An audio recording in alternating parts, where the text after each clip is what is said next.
मंचावर उपस्थित माझे सहकारी आशिष दादा, भोजन परिवार आणि मित्र, भोजनच्या मंचावर माझं हे चौथ्यांदा येणं झालेलं आहे. त्याबद्दल मी आशिष दादाचे आणि भोजन परिवाराचे खूप खूप आभार मानतो. आधी बरोबर 6:30ला कार्यक्रम बिलकुल सुरू झाला. मला आठवतं जेव्हा मला पहिल्यांदा या मंचावर आमंत्रित केलं होतं त्या दिवशी खूप जोरात धो पाऊस होता आणि मी म्हणजे घरून गाडी घेऊन तर निघणं शक्यच नव्हतं. पायी निघालं छत्री घेऊन. पण धनराज भवन म्हणजे आता धनराज दादापर्यंत इथपर्यंत पूर्ण ओलं झालं होतं आणि समोर जायला रस्त्यामध्ये म्हणून तिथेच थांबून होतो आणि ओलं झालं होतं म्हणून आशिष दादांना मी फोन केला की आशिष दादा तू ओलं झालं आहे, मी जरा घरी जाऊन कपडे बदलून येऊ का? आशिष दादा म्हणाले की नाही अशी त्या वाढून जातील म्हणे कपडे, कारण 6:30ला कार्यक्रम सुरू होईल म्हणे बरोबर. मग मी पॅन्ट वरती केला आणि त्या पावसातच मी तिथून ओला चिंब होऊन मग त्या हॉलला पोहोचलो होतो आणि तो कार्यक्रम संपन्न झाला. आणि त्यानंतर आशिष दादांनी मला 5-6 महिन्यानंतर पुन्हा विष्णू पगारेसोबत पुन्हा एकदा इथे आमंत्रित केलं. त्याच्यानंतर चिंदी बाजार या ग्रुपसोबत मी या मंचावर आलेलो होतो आणि आज द हंग्री थ्रो या टीमसोबत मी आज इथे आहे. माझी सुरुवात नाट्यक्षेत्रात म्हणजे राज्यनाट्य स्पर्धेत डॉक्टर जयश्रीताई कापसे यांनी दिग्दर्शित केलेलं नाटक एक होती राणी, तिथून माझी सुरुवात झाली. त्यानंतर अजय झवणे, आशिष आंबाडे, मी, नूतन झवणे, माधवी भट, संजय रामटेके यांनी आम्ही मिळून नवोदिताच्या बॅनरखाली अनेक नाटकं केली आणि ती बक्षिसाला पात्रसुद्धा ठरली. पण मागील 5 वर्षापासून मी स्वतंत्ररित्या माझ्या या नवीन टीमसोबत नवोदिताच्या बॅनरखाली नाटक करतोय आणि त्यात म्हणजे सांगायचं म्हणजे या 5 वर्षात आम्ही 5 नाटकं सादर केली. त्वचेचिया राणा, डार्क फॅन्टसी या दोन्ही नाटकं माधवी भट यांनी लिहिलेली होती. त्याच्यानंतर पूर्णविराम, जेंडर अँड आयडेंटिटी आणि आता एक म्युझिक होतं. मला सांगताना खूप आनंद होतो की या 5 वर्षाच्या 5 नाटकात आम्ही राज्यनाट्य स्पर्धेत आणि प्राथमिक आणि अंतिम फेरीत मिळून एकूण 30 पारितोषिक आम्ही या 5 वर्षात पटकावले आहे. आणि हे श्रेय आमच्या टीमचं आहे पूर्ण आणि एकजूट जे आम्ही आहोत ते सक्सेसचं कारण आहे.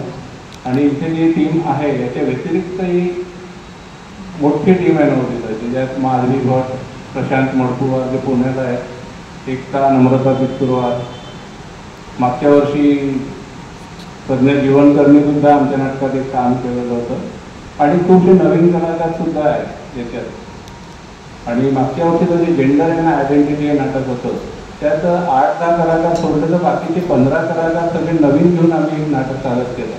आणि सांगताना मला आनंद होतो की ते नाटक मराठी राज्यनाट्य स्पर्धेत तर अंतिम फेरीला गेलंच होतं, पण सोबत हिंदी राज्यनाट्य स्पर्धेत संपूर्ण महाराष्ट्रातून ते नाटक 2ऱ्या क्रमांकाचं असतं.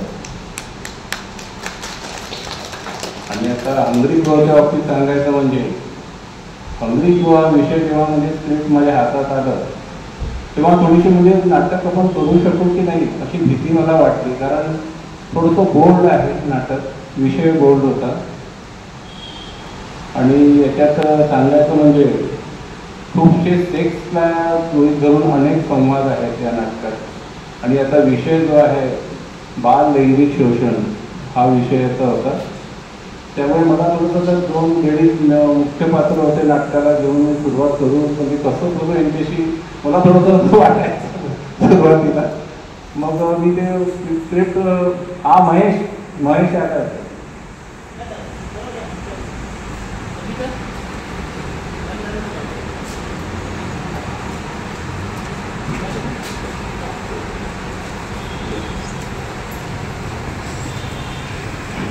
इथे महेश अडगुळवार आलेले आहेत.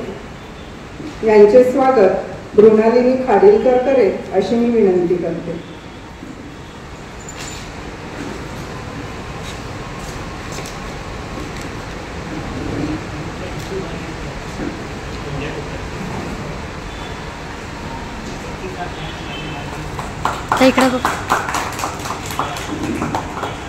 धन्यवाद मृणालिनी.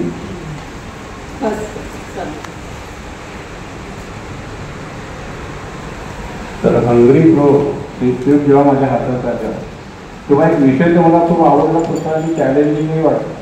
पण त्याच्यात ते सांगतं की म्हणजे काही संवाद असे होते की ते मी करू शकणार की नाही, दोन मुख्य पात्र लेडीज लोकांना घेऊन ती भीती पण मला वाटली होती. तर सुरुवातीला मी ते स्क्रिप्ट आधी माधवी भट यांना ते वाचायला दिलं आणि तिच्याशी सुरुवात म्हणजे तिच्याशी तुमच्या गोष्टींवर डिस्कशन केलं. काही आम्ही पॉईंट्स काढले, मी पण काढले आणि तिला म्हणजे मला जे कन्फ्युजन होतं ते तिच्याकडूनही मी खूपसे क्लिअर केलं.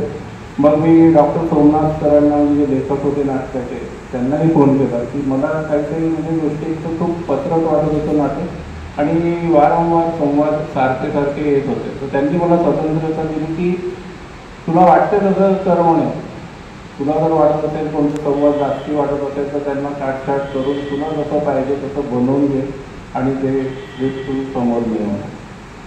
मग मी माझ्या टीमची मीटिंग घेतली आणि ते स्क्रिप्ट त्यांना वाचायला दिलं. तर मला काही आवड वाटलं नाही जेव्हा स्नेहल आणि कल्याणीची जेव्हा मी डिस्कशन केलं की अरे बा असे संवाद आहे तर त्यांनी खुलून म्हणजे त्यांच्या मनात जे डाऊट होतं त्यांनी खुलून माझ्याशी डिस्कशन केलं आणि आम्ही मीटिंगमध्येच आमच्या मधलं काय म्हणतात ते थोडंसं जे हिचकिचाट म्हणतो आपण काय म्हणतात तर ते दूर झालं ॲक्च्युली आणि आम्ही नाटकाला सुरुवात केली. आणि मी मुंबईला हिंदी राज्य नाट्य स्पर्धेचं जेव्हा प्राईज डिस्ट्रीब्युशन होतं तिथे मी लेखकांना भेटलो आणि नेपथ्याच्या बाबतीत त्यांच्याशी डिस्कशन केलं आणि त्यांनी एक दोन नेपथ्यकारांची माझी भेट करून दिली आणि त्यांचं नेपथ्याचं डिझाईन जेव्हा आलं ते इतकं आवडलं होतं की मला ते शक्यच नव्हतं की इतकं खर्चिक नेपथ्य करणं. म्हणून मी सरांना म्हटलं की नाही मला नाही जमणार एवढं, मी बघतो इथे चंद्रपूरला काय झालं. म्हणून मग मी नेपथ्यकार चंद्रपूरचे होते त्यांना घेतलं आणि सुरुवात केली. पण नाटकाच्या 4-5 दिवसा अगोदर ते मला म्हणाले की मी नाही करू शकत तुमच्या नाटकाचं नेपथ्य. म्हटलं वापरायचं काय करायचं. मग मी ते थोडंसं स्केच केलं आणि महेशकडे गेलो. महिन्याचा बाबा असं काम अडलेलं आहे बाबा म्हणतात तू काय तू कसे दुकानातून वेळ काढ आणि आमची मदत कर. मी त्याला डिझाईन थोडं माझ्या मनात जसं होतं ते समजवलं आणि महेशनी मग त्याला खूप चांगलं ते डेव्हलप केलं. मी त्याला फक्त इतकं सांगितलं होतं की एक रूम पाहिजे आपल्याला आणि एक गच्ची आणि त्या गच्चीला ज्या पद्धतीने महेशने डेकोरेट केलं आणि आज आपल्या समोर आहे की त्याला नेपथ्याचं पहिलं पारितोषिक मिळालं. तसंच लाईफचंही होतं. लाईफ मिथून मित्र एक नावाजलेलं नाव आहे प्रकाश योजना क्षेत्रात. पण त्यांनी पण जेव्हा जो कावळ्याचा जो खिडकीतून कावळा येतो आणि कावळा उडून जातो हा जो इफेक्ट त्यांनी दिला नाटकात तो इतका सुंदर होता की म्हणजे त्यांनाही पहिलं पारितोषिक मिळालेलं पैकी आणि खूप क्लिअर केलं त्याने. आम्ही म्हणजे की जो झोन आहे लाईटचा तो क्लिअर दिसायला पाहिजे म्हणून खूप पूर्ण नाटकभर आम्ही वापरतो की तो झोनमधून तो क्लिअर कावळ्याचा जो झोन आहे तो क्लिअर दिसेल आणि या पद्धतीने ते लाईट प्रकाश योजना फार चांगली झाली ती.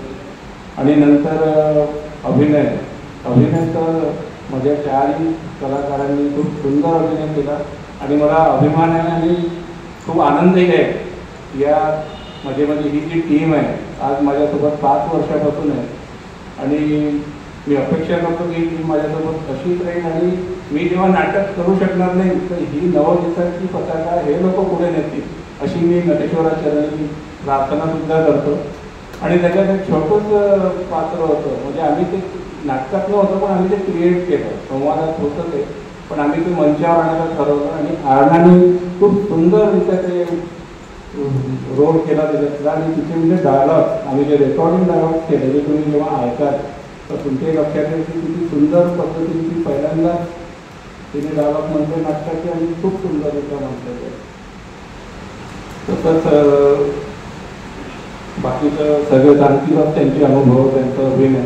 आणि एक गोष्ट पुन्हा मी सगळ्यांसमोर शेअर करतो की आमचं एक चित्रपट आहे हद्द 2 हा लवकरच प्रदर्शित होणार आहे आणि आम्ही सगळे कलाकारांचं त्या पिक्चरमध्ये आहोत त्यामुळे नक्की बघायचं पिक्चर. आणि तसंच प्रशांत मरकुवर आमच्या टीमचा मेंबर आहे त्याचे गाणे तुम्ही ऐकत असाल खूप सुंदर गाणे लिहित होतो आणि खूप गाणे हिट येऊन राहिले त्याचे. आणि त्याचा एक पिक्चर जून-जुलै 99 एप्रिल 99 हे पिक्चर पुढच्या महिन्यात प्रदर्शित होणार आहे. तोही पिक्चर नक्की बघा. त्याच्यातील प्रशांतचं एक छोटंसं रोल पण आहे. ठीक आहे धन्यवाद. पुन्हा एकदा सृजनचे आभार मानतो. खूप खूप धन्यवाद.